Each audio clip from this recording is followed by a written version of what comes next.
43, okay. Daily Chumash for Thursday, the 5th Aliyah. Let's go. Today we're going to talk about some mitzvahs. We're going to talk about the mitzvahs of tithes, as well as the special tithe we're going to talk about is the second tithe. The first tithe went, the Maisa Rishon, first tithe went to the Levite. That was what you had to pay the Levite.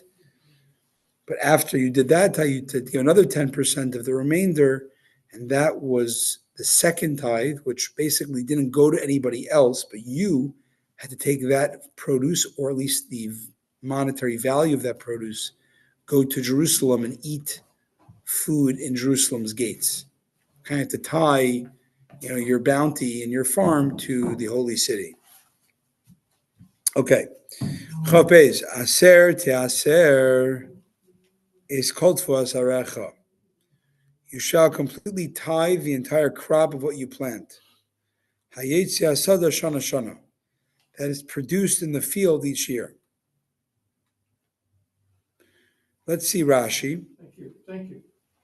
Rashi is actually quoting from yesterday and today. He says, what is the juxtaposition of yesterday's ending verse? Lo yisavash al gedi, lo yisavash al gedi b'chalev imoi. Don't cook a kid in its mother's milk. And the next mitzvah, randomly connected seemingly, of giving a tithe. So Hashem is intimating a certain lesson to us. So the expression of lo yisavash al gedi b'chalev imoi, do not cook a kid in its mother's milk. You can play with those words in Hebrew. Hebrew is you can take words, you can play with them, because one word, pronounced in slightly different vowels can mean different things, or even the same vowels, but it can mean different. So one example is the term levashel. Levashel means to, what's vashel mean? Bishul. What? What is bishul? Bashel. What does it mean in Hebrew? What? Cooking. Wow. Don't cook a kid in its mother's milk. You could also say the word lo yisavashel as do not. Bashel could also mean ripen. So God this is more midrash. It's saying, don't cause me, God's saying, so to speak, don't make me ripen hastily the gedoyim. Another plain words, a gedi means a kid. It also means kernels, tender kernels. Don't make me over-ripen quickly the tender kernels of your grain, of your grain fields, while they're still in their mother's womb, meaning in their husks, which would cause it not to be usable. Basically, if it ripens before the process, the growing process happens. Are you reading from somewhere? This is the 43, Rashi, the top. Chafal Chabez.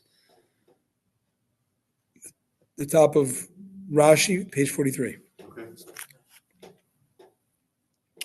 Because how do you cause God, quote unquote, to do anything? Or how do you bring upon God's, punishment, so to speak, of, prematurely ripening your crops, which make them unusable? It would be by the next verse, by not tithing. Right? Okay, it's a little bit right. If you do not separate your tithes completely, correctly, then I will cause these tender kernels in their mother's, in the husk, to be ripened, and then cause a wind to come and blast them and make it a ruined crop. Fine. So therefore it says, as it says, they will be blasted before reaching full growth. It's considered a punishment that the crops blight. I'm not sure what that is. Like the crops will be blasted by the wind before they reach their maturity. And the same idea applies to the first fruits. Above, when the Torah said the mitzvah of not cooking milk and meat together, it was juxtaposed to the mitzvah of bikurim, bringing the first fruits to Jerusalem. So it's the same idea that if you don't bring the bikurim, you're going to cause God to prematurely ripen and ruin the crops. That So makes, I don't understand that, Rabbi. It what doesn't, doesn't make sense? the explanation doesn't satisfy me. Oh, before we get to explanation, do we understand the wordplay here? No. Okay, the wordplay is like this.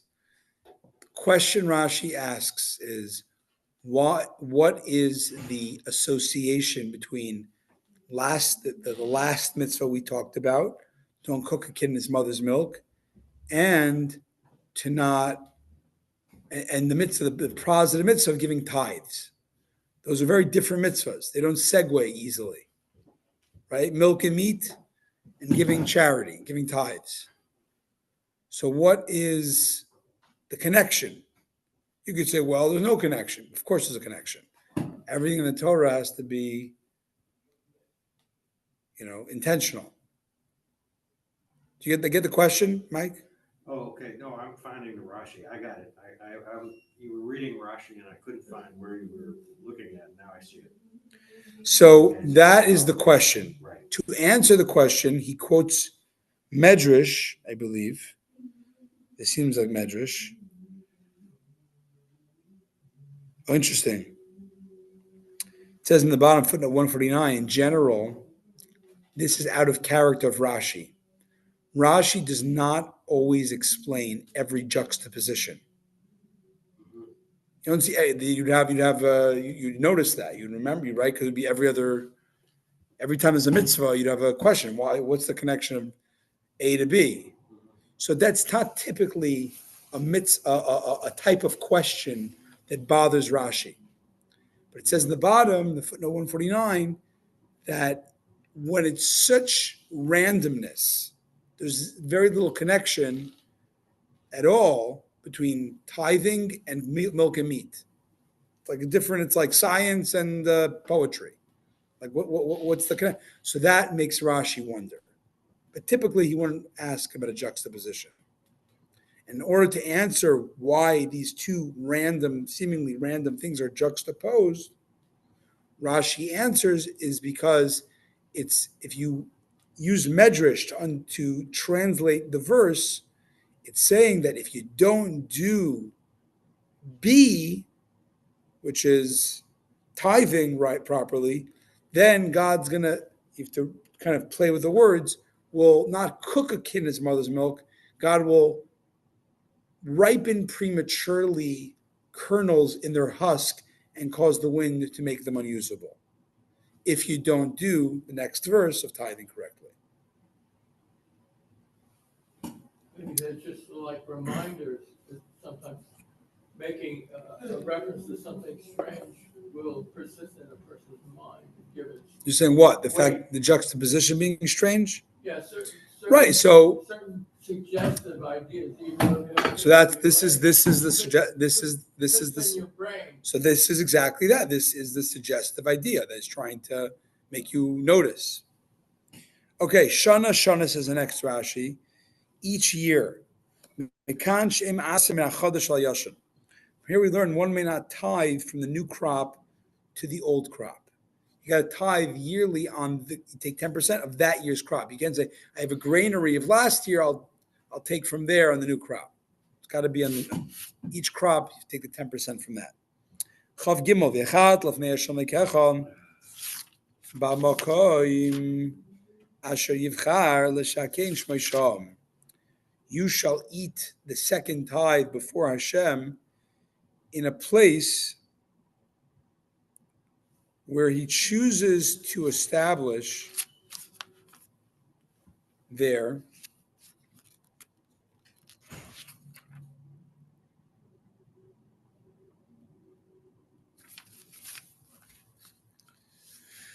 You shall eat before Hashem your God in the place where you choose to establish His divine presence.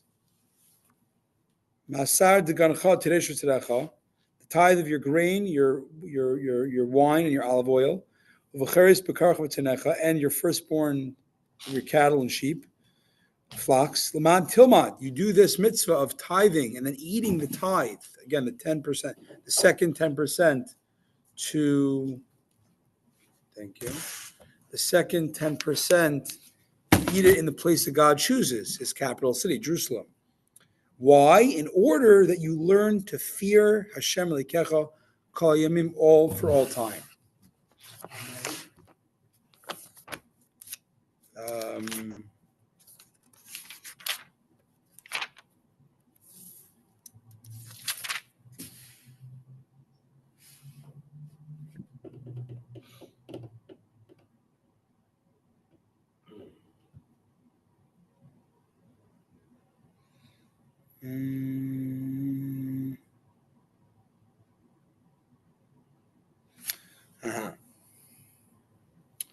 So,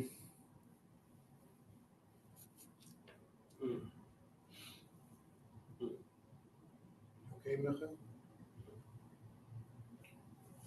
so let's see Rashi. Biachalta. So before it said aser taser, tithes. As I mentioned, there are many tithes, at least two, but there's actually three. But the 2 and 3 are just they rotate.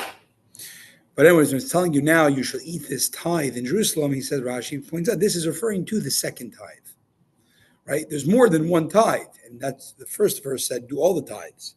But now we're saying eat it. This is talking you eat the value of the second tithe in Jerusalem. Why does he say this? Because we already know from elsewhere where it talked about the first tithe goes to Levites in Bamidbar. We saw clearly about the first tithe, which was a Levite gift. They were like eat that anywhere. It was not limited. Levites didn't have to go to Jerusalem to eat their tithe. They could eat it in Rochester.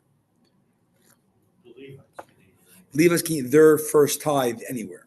We said that. So when it's telling you have to eat a tithe, unspecified tithe, some in Jerusalem, it can't be that. Therefore, this must be the second tithe, the process of elimination. Chav Daled. If the journey is too far off in time for you,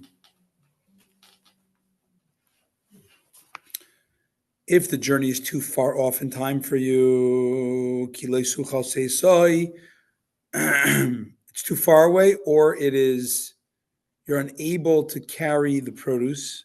Too much. Because you live too far away.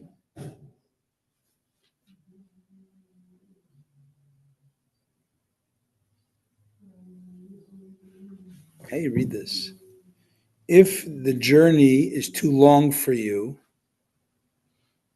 for you're unable to carry your produce because the place which God will choose to attach His name, aka i.e. Jerusalem, is too far from where you live.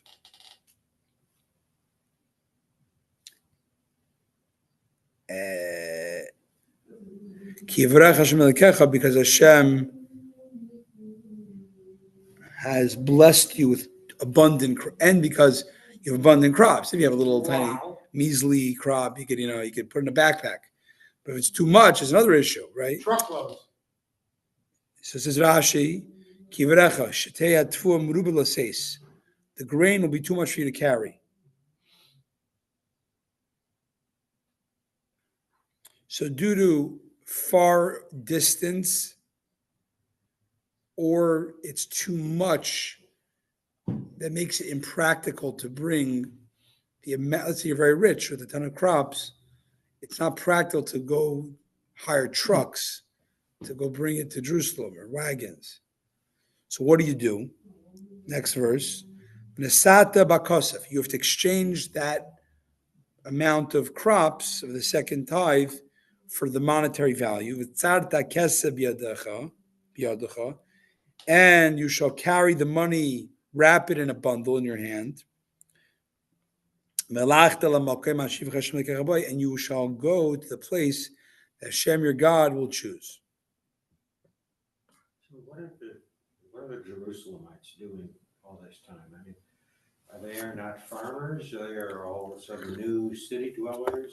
I don't know. It's like, well, there's the city of Jerusalem, and there's outside the city. What's your No, question? I'm saying besides the temple, there's a temple. I'm saying there's the walled city. I'm not sure if Jerusalem. I assume it had walls, right? Like it probably had walls. The walls we have aren't from back then. They're from 500 years ago or something, 1,000 years ago. But I think there was people lived in a city. They had fields around it. You understand? You're saying technical question. You go to Jerusalem, you're going to the city. In other words, that's a city without Yeah, but farms. but I'm saying people. First of all, it was in the tribe. It was in the. This is a technical question. You're saying what room was there for city life back then? If everything was in a agrarian society, what room was there for cities? Yeah, I mean, to what extent was there urban life where Right. people were just trading and they were not growing things? The probably was. You're right. This is really an archaeological question about back then agrarian societies. Like, what room was there for city people if you had to really be a farmer for most? Why couldn't it be both? The answer is both. Probably most people were farmers, but They they're probably had suburbs and yes. but they must have had. Or if you had a house in Jerusalem, your farm was outside Jerusalem, maybe. I don't know, everything had to be like adjacent, I don't know. It's a good question. But there was craftsmen. Seems like something an economist or historian Right. look at this. This is something to boost the Jerusalem economy. Okay, you're bringing money. Interesting. There is that concept of goosing the Jerusalem economy about making, and Rambam talks about sometimes there was like some, price fixing to make sure it was, Oh, yeah, things were cheap. That's for sure. Yeah, Things were abundant by the they pilgrimages. didn't want people competing. They didn't want people price gouging by the pilgrimages. They wanted to make things easy to buy carbonis or Right. certain They things. don't want you underselling your competitors. Right. But So I don't know. That's a question. Okay, but moving on, you take the money, you take the produce, you exchange it for money, you bundle the money, you take the money to Jerusalem. Chavav. Nasata hakesef b'chol ashetav nafshecha. You shall exchange the money for all that your heart desires. Babakar vatzayin, for cattle and sheep. Vayayin of Shecher, for intoxicating wine, or wine and strong wine. V'chol asher tishachol al nafshecha, or for whatever your heart may desire. You shall eat that food there. Before Hashem your God. And you shall rejoice, you and your household. So I'm thinking the temple economy, like for the Zavachim, there are many times when the temple would have to sell an animal, or somebody would have to sell it to the demon. Yeah. So this brings cash to Jerusalem for that purpose, right? Sure. So the real answer is you have the book at home called the Concise Sefer HaChinuch. Right. That would probably be a place to get an answer. Okay. Like when we're, I mean, at least, a classical answer. I believe it says. So that's your homework. Look it up and bring it back tomorrow. I believe it says the money is for. He's asking why. Why what? So the truth is, but true, I want to point out, you're giving a secular reason here. The Torah is pretty explicit in the verse. It's to connect the dots. You have a very big plantation in wherever, North Israel. You don't see, you don't have the temple. You're not part of the Jerusalemites that are seeing, the holiness and the constant godly presence and all that comes along with that, right? So that's why you have to have three years pilgrimages, 3 pilgrimages to make sure the Jews don't lose their connection to God, as God is housed in Jerusalem. Okay, and then you bring the tithe. I think you bring them around one of the pilgrimages. You pick some of the pilgrimages. I think by Sukkot we read. The point is that you have to not lose your way. So it says, why is this mitzvah? It's one thing you have to give the Levi. It's one thing you have to give the Kohen. Fine, that's to support the rabbis or the spiritual leadership. But why is the Torah mandating where you can eat your food? Your totally mundane food. So it says, in order you should fear God. You should, realize that all the blessing comes from God. God is in the capital city. You want to make that person. So that's the simple, straightforward reason. Plus to give boost to money. So he's saying maybe it could be. No, it is. With a lot I of believe. I think I read cash to buy things from the temple treasury, to buy things from the temple assets, or trust assets, Could be. I don't know. it's for everything, I believe. and that helps. Okay. Chav Zayin. I'm sorry, Chav Vav Rashi. For all this is actually important Talmudic mechanism here.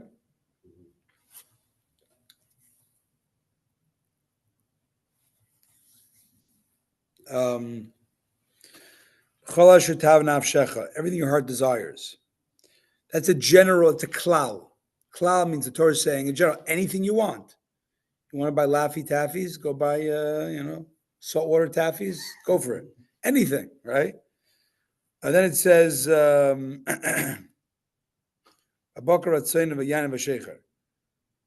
it says, no, it gives examples. It says cattle, flocks, wine, strong wine. You just told me anything. Now you're saying not anything. I have to pick these 4 categories. That's a prat. Prat means it's specifics, right? The Torah specify now. It's you get klal means general category. A lot's included there. A lot of options there. Then it narrows it to a prat, a specific. Get these 4 things. Which one is it? Is it everything or is it the specifics? You understand? 4 things: cattle, sheep, intoxicating wine. Right. But the Torah just said everything. So it included also, yogurt. Now you're telling me 4 categories. So is it anything? Could I have a dairy kiddush? Or do I have to have these 4 things to have the kiddush on? Right? Could be a vegan or dairy kiddush, or have to be a meat wine kiddush. So then it goes chazer v'kal. The Torah then at the end of the verse it goes and it gives a general statement at the end. Everything you want, right? Everything your heart's desires. Everything tishalcha nafshecha. So this is klal prat to klal. We say it's in the davening, right? Right before that, how do we say? We say the 13 laws of. Oh, right. That's one of them. Klal prat to klal. General, specific, general. Wow. He's in the verse. This is an example. Right. Torah is saying anything you want. Get these 4 things. Narrowing it down. Anything you want again. Klal, general. Prat, specific. Then again, back to klal.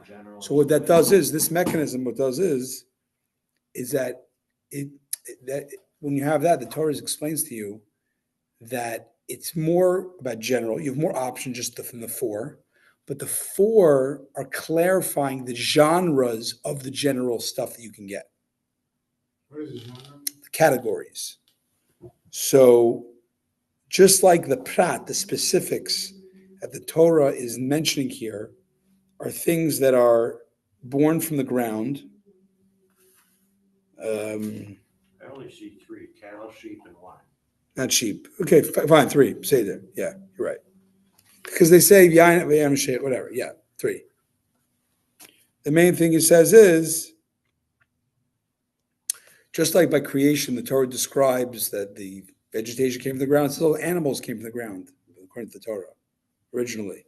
So anything that comes from the ground, you can buy for your kiddush. Who says animals come from the ground?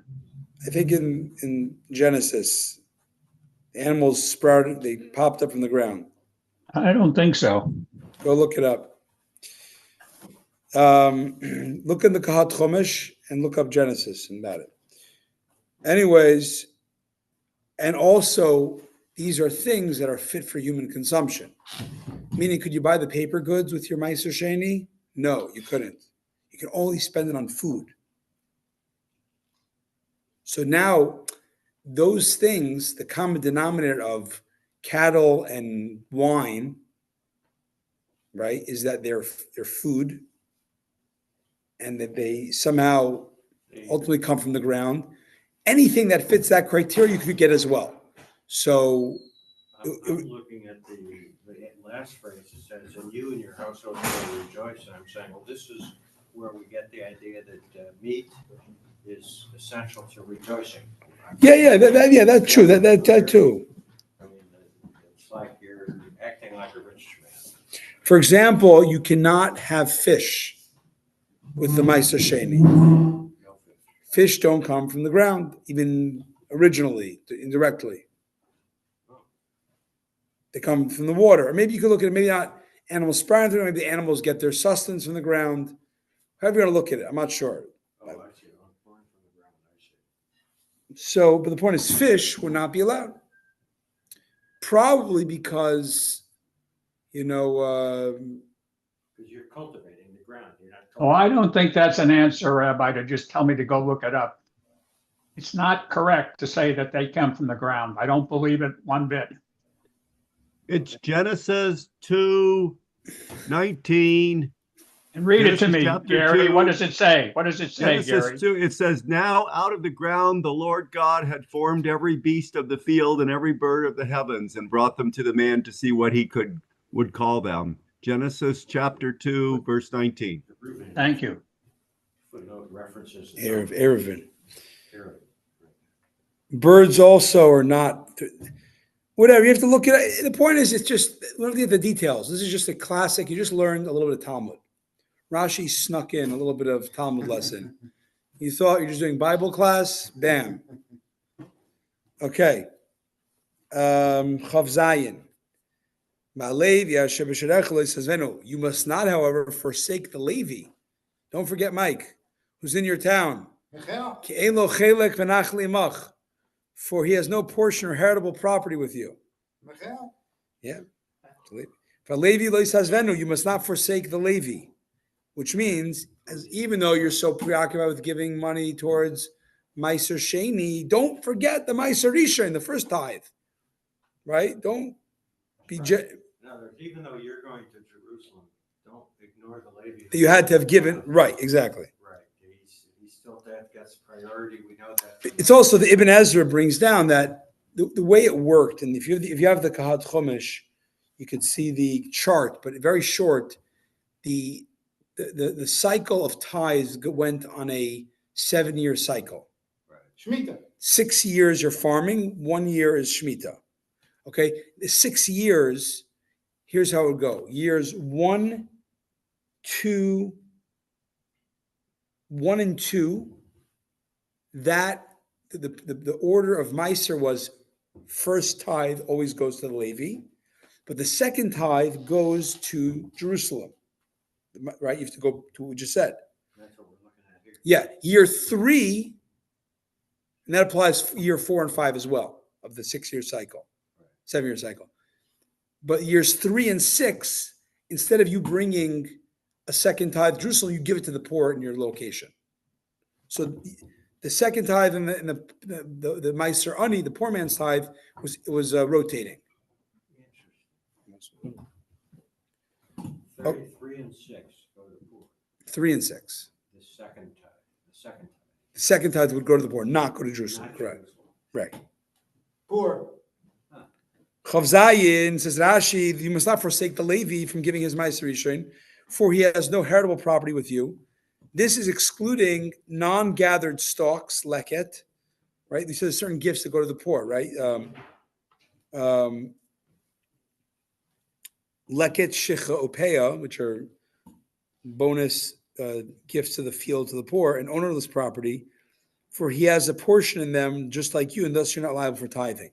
So in other words, if you're a poor guy and you collect, the food stamps back then was peya or leket or shicha. So you have that. You don't have to give tithe from that.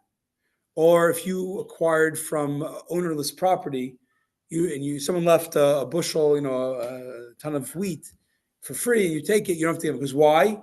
It says the Levi, in exchange that he has no property because he's doing service, you have to pay him from your property because he doesn't have the luxury of property. Only you get property. But in the stuff, the Levi is the same as you, right? The Levi's allowed to take leket shichopeya if he's poor, or take ownerless property so you don't have to give him tithe from that.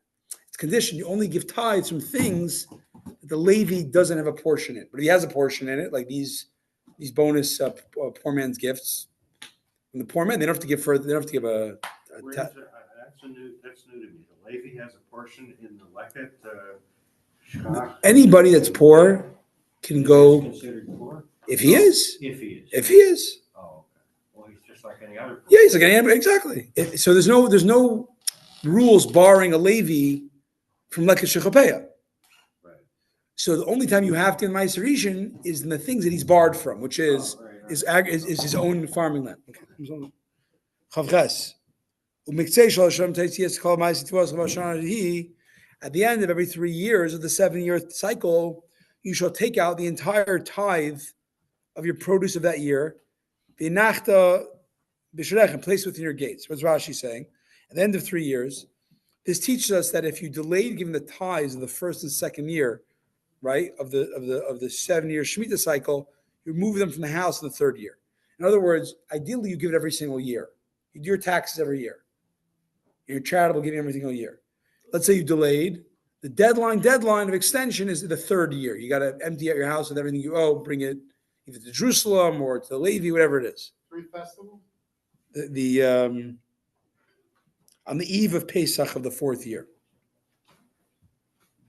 So after 3 years, on the eve of Pesach of the 4th year, that's when you have to pay up. What does it mean to place it within your gates?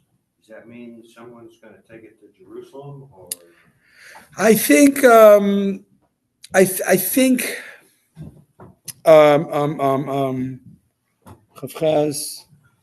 almost there. Within your gates to the property? Oh, here we go. Wait. Actually, take it back.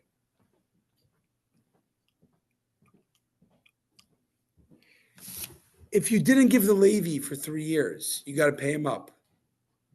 It says place it within your gates. So you locally. Okay.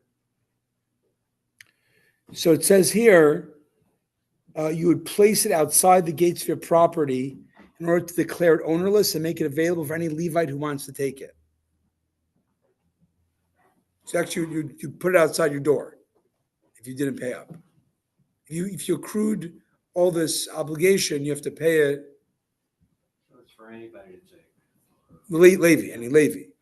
If it's my tradition, it goes to Levi. Anybody can take it. Michael. All right, let's go on. Got to run. Okay. Chavches. He knows. Chavtes. The Levi will then come, for he has no portion or heritable property with you, Imach.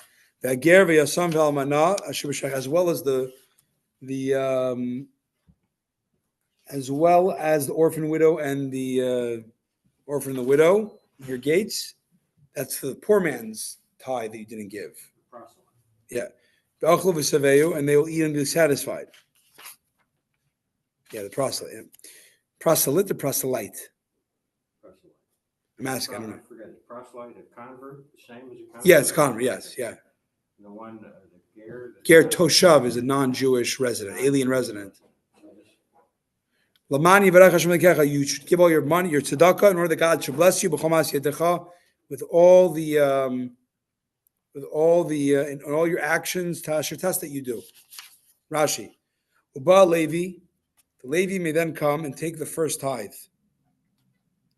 Be'ger v'yasem, the proselyte and the orphan, and take the second tithe that's in this year belongs to the poor. So the Levi comes, takes his, and the poor man, they take the second tithe, which in that year of year number three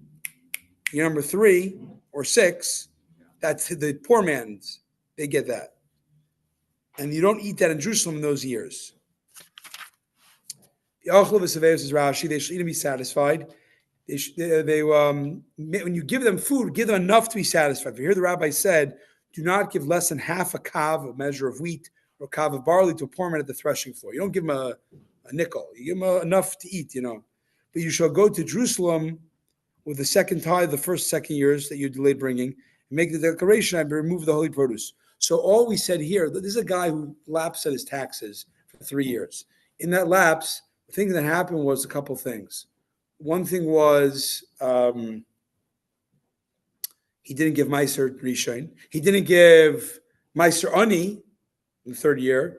And he also skipped Meiser Sheni. That you still have to bring to Jerusalem. Okay. So. Thus ends today's Chumash.